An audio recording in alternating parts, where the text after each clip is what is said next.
منظرنامے سے آپ کو بتائیں، ٹرمپ کا غیر قانونی تارکین وطن کی ملک بدری کے لیے فوج سے مدد لینے کا اعلان۔ ڈونلڈ ٹرمپ نے کہا ہے کہ قومی ایمرجنسی کا اعلان کر کے امریکہ اور میکسیکو کی سرحد پر فوج تعینات کی جائے گی، سرحدی دیوار کی تعمیر دوبارہ شروع کی جائے گی، غزہ کی پٹی، لیبیا، صومالیہ، شام، یمن کے شہریوں پر سفری پابندیاں عائد کی جائیں گی۔ ڈونلڈ ٹرمپ نے کہا ہے کہ تارکین وطن کے ملک بدری کے لیے 226 سال پرانا اینیمیز ایکٹ استعمال کیا جا سکتا ہے۔ اور چینی صدر نے آزاد ریاست کا قیام مسئلہ فلسطین کا واحد حل قرار دے دیا۔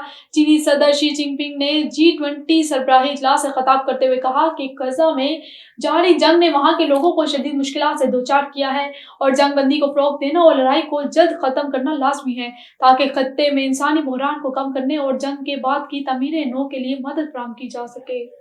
اور چینی آرمی کی لیڈی پائلٹس کی ایئر شو چائنا میں شرکت۔ یہ پہلا موقع ہے کہ ایئر شو چائنا نے بڑی بحری اور فضائی افواج کی لیڈی پائلٹس کو اکٹھا کیا ہے۔ ایئر شو چائنا میں جدید ترین فوجی ساز و سامان کی متاثر کن لائن اپ کا بھی مظاہرہ کیا گیا ہے۔ مزید کیا تفصیلات ہیں جانتے ہیں بیجنگ سے شاہد افراز خان کی اس رپورٹ میں۔ چینی پیپلز لبریشن آرمی نیوی سے تعلق رکھنے والی خواتین پائلٹ ٹرینیز کے پہلے گروپ نے چوہائی شہر میں منعقدہ 15ویں China international aviation and aerospace نمائش، جسے ایئر شو چائنا کے نام سے بھی جانا جاتا ہے، میں شرکت کی ہے۔ یہ پہلا موقع ہے کہ ایئر شو چائنا نے بری، بحری اور فضائی افواج کے خواتین پائلٹس کو اکٹھا کیا ہے۔ PLA نیوی کا پہلا خاتون پائلٹ ٹرینی پروگرام 2023 میں شروع کیا گیا تھا۔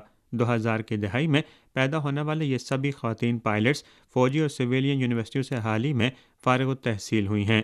خواتین پائلٹ ٹرینیز کے پہلے گروپ نے اپریل 2024 کے آخر تک بنیادی تربیتی طیاروں پر اپنے سولو فلائٹ ٹیسٹ پاس کیے تھے۔ اس وقت انہیں ہیلی کاپٹرز پر پرواز کی تربیتی مشق دی جا رہی ہے۔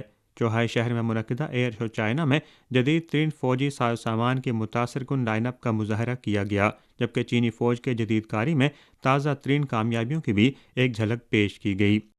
اس عالمی ایئر شو میں خواتین پائلٹس کی شرکت جہاں ایک جانب چین کی آرمی میں جدت کی عکاس ہے، وہاں اس سے یہ بھی ظاہر ہوتا ہے کہ چین خواتین کو بااختیار بنانے میں کس قدر نمایاں طور پر آگے بڑھ رہا ہے۔ Shahid Afraz Khan, A1 TV، Beijing.